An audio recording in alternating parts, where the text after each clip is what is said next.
যে মাসের বরকত ফজিলতের কথা আমার হুজুর রয়েছে, হুজুরের পবিত্র জবান থেকে আপনারা শুনতে পাবেন। তো কবি বলছেন, দেখুন দেখো দেখো কি কুলে, দেখো দেখো চক্ষু মেলে, রহমত ভরা ये রোজার মাস তোমার দ্বারে আসে চলে।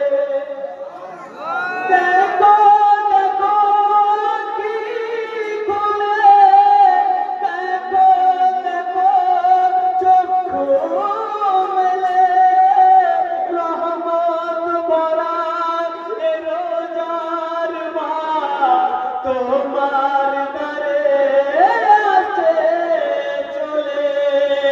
বিছানায় করো না দেরি, ওযু করে খাও সেহরি, রহমত পাবে বরকত পাবে, হবে জান্নাতের হকদার। জাগো জাগো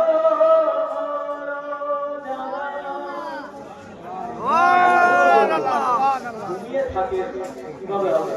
পবিত্র রমজান মাসের বরকত আছে। হযরত আলী রাদিয়াল্লাহু তাআলা আনহু বলছে, যদি মুমিন বান্দা জানতো রমজান কি, তাহলে এটাই আল্লাহর কাছে, এটাই আল্লাহর কাছে আশা করতো যে মাওলা সারা বছরই কেন রমজান হলো, এত ফজিলত রয়েছে রমজান মাসে।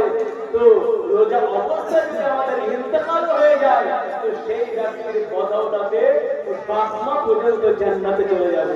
কবি কি বলছে, কোন মাসুমে নেকে রোজা দুনিয়া ছেড়ে যায় চলে, তার ওসিলায় মাতা পিতা যাবে জান্নাতের দ্বারে।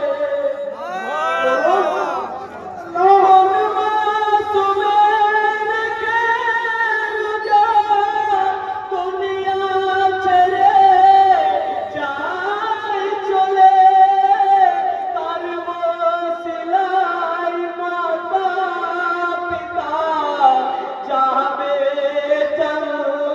জান্নাতের দ্বারে। এমন নসিব পায় কজন রোজাদার, পায় খোদার দর্শন।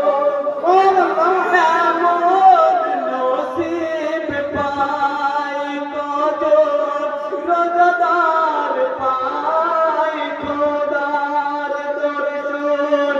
রোজার মাস চলে গেলে ফিরে পাবে কি না আর।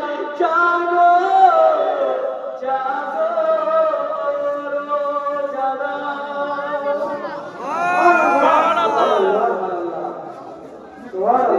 ঘুমের জন্য বলুন সুবহানাল্লাহ। আমাদেরকে বাধা করে কবি কি বলছে, আল্লাহ